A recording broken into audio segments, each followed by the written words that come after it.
அனைவருக்கும் வணக்கம். நான் இந்த வீடியோவை பதிவு பண்றதுக்கான மிக முக்கிய காரணம், சமீபத்தில் தினசரி அப்படிங்கிற ஒரு திரைப்படம் ரிலீஸ் ஆயிருந்தது. அந்த படத்துல ஒரு பெண்மணி அந்த படத்தை தயாரிச்சு அந்த படத்துல ஹீரோயினா நடிச்சு கிரியேட்டிவ் டைரக்டராகவும் பணி புரிஞ்சிருக்காங்க. அதுல நானும் ஒரு கதாபாத்திரத்துல நடிச்சிருந்தேன். என்ன தவிர எம்.எஸ். பாஸ்கர் அவர்கள், சாம்ஸ் அவர்கள், மீரா கிருஷ்ணன் அவர்கள், ராதா ரவி அவர்கள் சொல்லிட்டு நிறைய சப்போர்ட்டிங் ஆர்டிஸ்டும் நாங்கள் நடிச்சிருந்தோம்.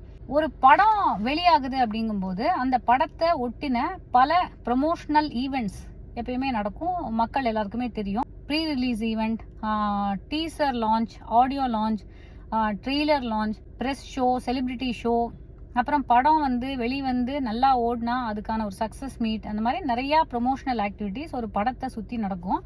ஏன்னா இதுதான் மீடியாவுக்கும் ப்ரெஸ்ஸுக்கும் இந்த மாதிரி ஒரு படம் வெளிவருது அப்படிங்கிற தகவலை சொல்லக்கூடிய ஒரு விஷயமா இந்த ஈவெண்ட்ஸ் எல்லாம் அமையும்.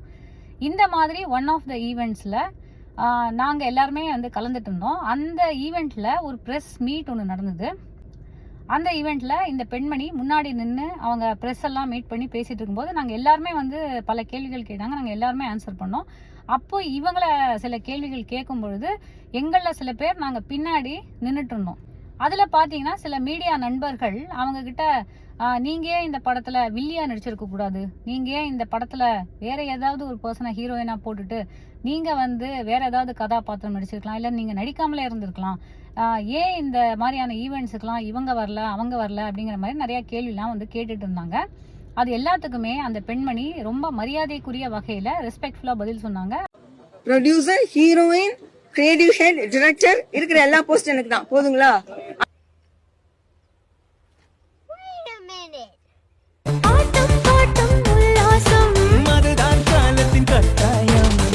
அதானே வேணும் உங்களுக்கு.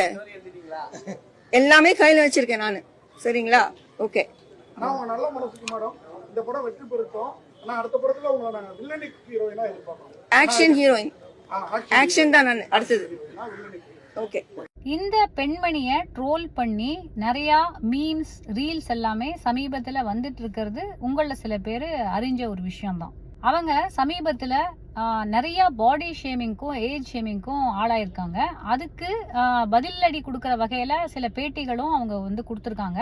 அவங்கள உருவகேலி செஞ்சது, தோற்றத்தை வச்சு கிண்டல் பண்ணதெல்லாம் சரியா தவறா அப்படிங்கிறதுக்கு போகிறதுக்கு முன்னாடி நான் மிக முக்கியமான ஒரு விஷயத்த சொல்ல விரும்புகிறேன். ஸோ இந்த ப்ரெஸ் மீட்டை பற்றின வீடியோஸ் யூடியூப்பில் வந்ததுக்கப்புறம் என்னோட பர்சனல் ஃப்ரெண்ட்ஸ் அண்ட் அக்வைண்டன்சஸ் இருப்பாங்க பார்த்தீங்களா, சினிமாவில் மட்டும் இல்லாமல் சினிமா அல்லாதவர்களும் நிறையா பேர் எனக்கு இதெல்லாம் ஷேர் பண்ணி, ஏன்னா இதெல்லாம் ஃபேஸ்புக்கில் பல இடங்களில் வைரலாக போயிருக்கு போல இருக்குது. அதை எனக்கு ஷேர் பண்ணி, என்னங்க நீங்கள் பாவமாக நிற்கிறீங்க பின்னாடி, இவங்ககிட்ட போய் சிக்கிட்டீங்க போல இருக்கு, இந்த ஈவெண்ட்டில் நீங்களும் இருந்தீங்களா, அந்த மாதிரிலாம் நிறையா சர்காஸ்டிக்காக கமெண்ட் பண்ணியிருந்தாங்க, எனக்கு மெசேஜ் பண்ணியிருந்தாங்க. அவங்களில் பல பேருக்கு நான் இண்டிவிஜுவலாக ரிப்ளை பண்ணியிருந்தேன். ஆனால் இந்த மாதிரி எல்லாருக்கும் இண்டிவிஜுவலாக ரிப்ளை பண்ணிட்டு இருக்க முடியாது அப்படிங்கிறதுனால தான் இதை பொது வெளியில் இதுக்கான பதிலை ஷேர் பண்ணணும் அப்படிங்கிறது என்னோட ஒரு கடமையாக நான் நினைக்கிறேன். ஸோ என்னோட ஆன்சர் என்ன அப்படின்னா, நீங்க போய் சிக்கிட்டீங்களா அப்படின்னு கேட்குறாங்க பார்த்தீங்களா, நாங்கள் யாருமே எதுலையுமே போய் சிக்கிறதெல்லாம் இல்லைங்க.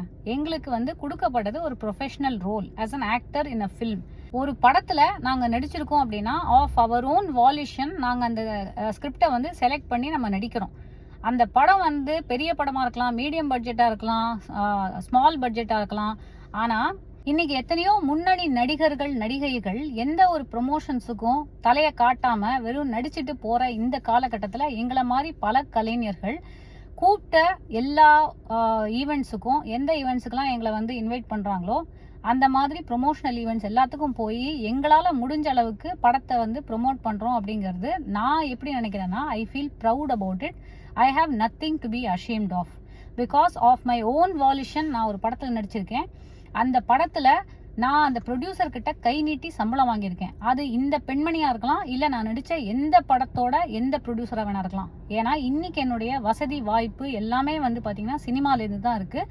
ஸோ அந்த படத்தோடைய ப்ரொடியூசருக்கு மட்டும் இல்லாமல் அந்த படத்தில் நடித்த மற்ற கலைஞர்கள், அந்த டெக்னீஷியன்ஸ் எல்லாருக்கும் மரியாதை செலுத்தக்கூட வகையில் நாங்கள் ப்ரொமோஷன்ஸ் எல்லாத்தையுமே அட்டென்ட் பண்ணுறதுக்கு தான் ட்ரை பண்ணுறோம், which is a great thing. ஏதோ காரணங்களால சப்போஸ் நம்ம வேற ஒரு ஷூட்டிங்ல மாட்டிட்டோம், இல்ல வேற ஏதாவது ஒரு ஈவெண்ட்ல இருக்கோம், அதனால அந்த படத்தோட ப்ரொமோஷனுக்கு போக முடியல அப்படிங்கிறது வேற விஷயம். அந்த மாதிரி பல விஷயங்களும் நம்ம அவாய்ட் பண்ணுறது அப்படிங்கிறத விட நம்மளால் போக முடியாத ஒரு நிலையாக இருந்திருக்கலாம். அதனால நாங்கள் போகாமல் இருந்திருக்கோம். ப்ளஸ் வந்து இது நாட் ஓன்லி ப்ரொடியூசருக்கு பண்ணக்கூடிய நன்றி மட்டும் இல்லை, நம்மளுடைய கெரியருக்கு நம்ம கொடுக்கக்கூடிய professional respect. What ever I take up, I should finish it end to end. நான் வந்து ஒரு படத்தில் வெறும் ஒரு ஆக்டர் மட்டும் கிடையாது, அந்த படத்தோட சோஷியல் மீடியா ப்ரொமோஷன்ஸ்லேருந்து ரியல் டைம் ப்ரொமோஷன்ஸ் வரைக்கும் எல்லாத்துலேயுமே நம்ம இருக்கணும். அப்படி நம்மளுடைய இருப்பை வந்து நம்ம காட்டணும். ஏன்னா அப்போ தான் ஒவ்வொரு சிறு துரும்பும் பல் குத்த உதவும் அப்படிங்கிற மாதிரி ஒவ்வொரு ஆர்டிஸ்ட்டும் அந்த படத்தை ப்ரொமோட் பண்ணாதான் அந்த படம் வந்து இன்னைக்கு தேதிக்கு இத்தனை படங்கள் ரிலீஸ் ஆகிற இடத்துல இந்த படங்களுடைய தகவல்கள் மக்களுக்கு போய் சேரும். அப்படிங்கிறதுல நாங்கள் எல்லாருமே வந்து ரொம்ப தெளிவாக இருக்கோம். ஸோ என்னோட தொழில் பக்திக்காக தான் நான் மட்டும் இல்லை, என்னுடைய பல சக கலைஞர்கள் எல்லா ஈவெண்ட்ஸையும் அட்டென்ட் பண்ணுறதுக்கு நாங்கள் ட்ரை பண்ணுறோம். இன்ஃபேக்ட் எத்தனையோ படங்களில் நான் வளர்ந்து வந்த காலகட்டத்தில் வளர்ந்து வந்தேன்னு சொல்ல முடியாது, இப்போ கூட பார்த்தீங்கன்னா பெரிய ஈவெண்ட்ஸ்லாம் நடக்கும்போது, ஆடியோ லான்ச்லாம் நடக்கும்போது நம்ம அந்த படத்தில் வந்து ஒரு சிறு பங்காற்றி இருக்கோம். அப்படிங்கும்போது எத்தனையோ ஈவெண்ட்ஸில் நான் வந்து ட்ரெஸ்அப் ஆகி hair makeup and buy a new costume எல்லாமே பண்ணி நம்ம கிளம்பி ஒரு இடத்துக்கு போகிறோம். அண்ட் யூஸ்வலி பார்த்தீங்கன்னா இதுக்குன்னு ஒரு ஆஃப்டர்நூனை வந்து ஒதுக்கி வில் கோ. ஆனால் பல இடங்களில் வந்து உதாசீனப்படுத்தி எங்கேயோ ஒரு 3வது 4வது ரோல எல்லாம் வந்து பின்னாடி உக்காத்தி வச்சிருவாங்க. அந்த மாதிரி கூட நிறையா தடவை நடந்திருக்கு. ஒரு படத்தோட 100வது நாள் விழா அப்படின்னு சொல்லி இன்வைட் பண்ணாங்க கொஞ்சம் வருஷம் முன்னாடி. I had gone for it. And இது ஒரு காலேஜில் நடந்தது. பார்த்தீங்கன்னா ஸ்டூடெண்ட்ஸ் மத்தியில் உட்காந்து வச்சுட்டாங்க. அண்ட் மற்ற ஆர்டிஸ்ட் எல்லாம் ஃப்ரண்ட்டில் உட்காந்துருந்தாங்க. நானும் ஒரு 1 hour வெயிட் பண்ணி இதுக்கு மேலேயே நம்மளை வந்து மேடைக்கு கூட கூப்பிட மாட்டாங்க. ஏன்னா I have been a very integral part of that film.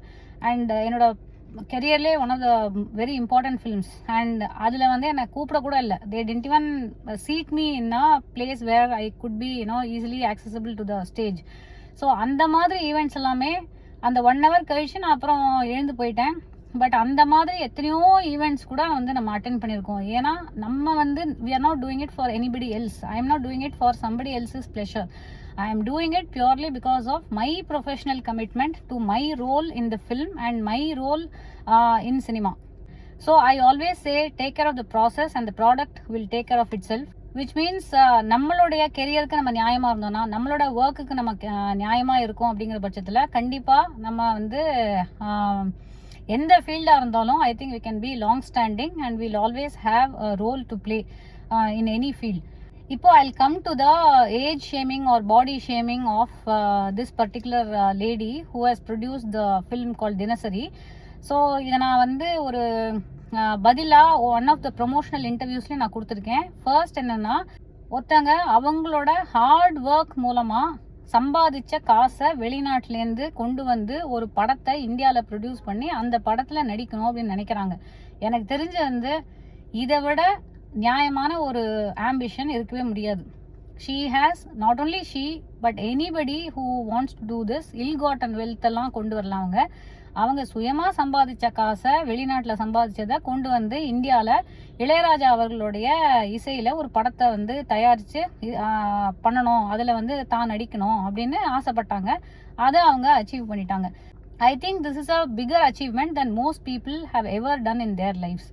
So when we troll somebody, நம்ம எல்லாருக்குமே தெரியும் that our own lives are not very perfect. நான் இங்கே வந்து ஃபர்ஸ்ட் ஆஃப் ஆல் மொராலிட்டி கிளாஸஸ்லாம் எடுக்க விரும்பல. நம்ம வந்து ட்ரோல் பண்ணலாமா ட்ரோல் பண்ணக்கூடாதா அப்படின்லாம்.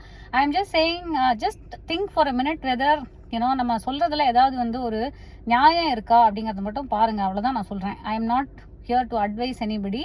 And trolls are just that, trolls. People who do will always keep doing. So I wish the producer and heroine of Dinasari all the very best. In fact அவங்க வந்து அந்த பேட்டியில் சொன்ன மாதிரி இன்னும் பல படங்கள் நான் எடுக்கணும் அப்படின்னு ஒரு ஆம்பிஷனில் அவங்க சொன்னாங்க. I think she should just go after her dreams and do whatever she wants to do, because everybody has a right to do whatever they want to do. And to people who say நீங்கள் போய் சிக்கிட்டீங்களா, நீங்கள் போய் அதில் மாட்டிக்கிட்டீங்களா அப்படின்னா, again I சே, எங்களை மாதிரி artist எதுலையுமே நாங்கள் போய் சிக்கிறதெல்லாம் கிடையாது. நாங்கள் யாரும் இங்கே வந்து குழந்தைங்க கிடையாது.